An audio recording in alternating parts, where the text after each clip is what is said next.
As jy op datum is met ons Bybelleesprogram, gaan jy iewers in die week wat voorlê die verhaal lees van Jesus se verheerliking op die berg.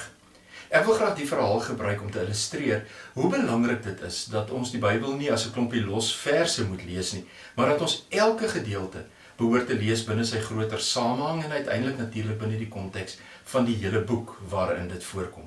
Die eerste ding wat belangrik is om te onthou, is dat ons gesê het Lukas kan in 'n paar groot dele verdeel word.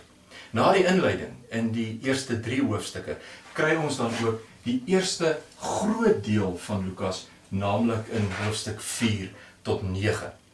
In hierdie deel van Lukas kry ons 'n baie interessante ding. Ons sou kon praat van 'n dalende sowel as 'n stygende lyn. In die stygende lyn sien ons dat Lukas al gaande besig is om Jesus se identiteit bekend te maak. Ons lees byvoorbeeld hoe dat Jesus mense gesond maak. Ons lees hoe dat hy nog ander mense van bose magte en kragte verlos.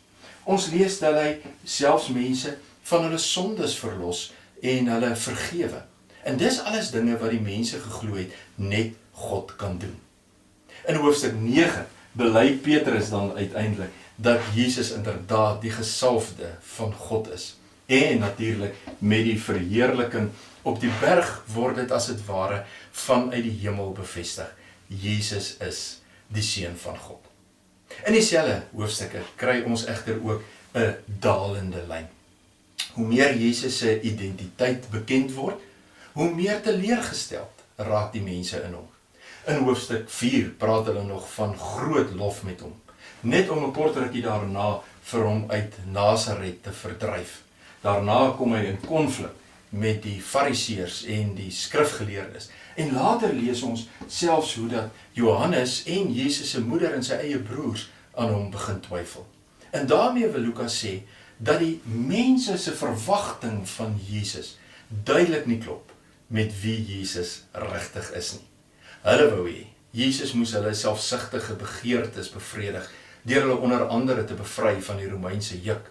Maar Jesus het gekom om as die Seun van God vir die wêreld se nood en ellende te kom ly en uiteindelik te sterf.